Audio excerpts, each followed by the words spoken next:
গরমকালে বেলপানা খেতে কার কার ভালো লাগে? আমার তো বেশ ভালো লাগে। চলুন আজকে একসাথে বানিয়ে দেখে নিই কিভাবে বেলপানাটা রেডি করতে হয়।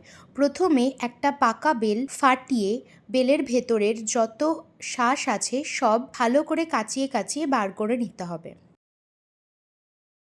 তারপর জল মিশিয়ে একটা হার্ড মিক্সচার তৈরি করতে হবে। হার্ড মিক্সচারটাকে ছাঁকনি দিয়ে ছেঁকে নিয়ে একটা স্মুথ মিক্সচার বার করতে হবে। ছাঁকনি দিয়ে ছাঁকার ফলে বেলের যে বীজ আর আঁশগুলো থাকবে সেগুলো সমস্তটা বেরিয়ে যাবে।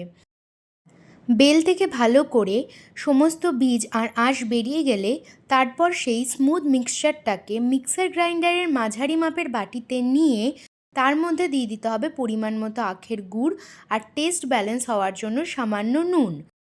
তারপর সেটাকে ভালো করে গ্রাইন্ড করে নিলেই রেডি আমাদের বেলপানা। এটাকে আপনারা এমনিও খেতে পারেন, ফ্রিজে রেখে ঠান্ডা ঠান্ডাও খেতে পারেন। বেল কিন্তু পেটের জন্য খুবই উপকারী, আর গরমকালেই পাকা বেল পাওয়া যায়। তাই গরমকালে বাজার থেকে পাকা পাকা বেল কিনে এনে বানিয়ে ফেলুন এই অত্যন্ত উপকারী বেলের স্মুদি, অথবা বাংলায় বললে বেলপানা। সকালে খালি পেটে খেলেই এর উপকার বেশি পাওয়া যায়। আপনারা দিনের যে কোনো সময় এটা ঠান্ডা ঠান্ডা এনজয় করতে পারেন।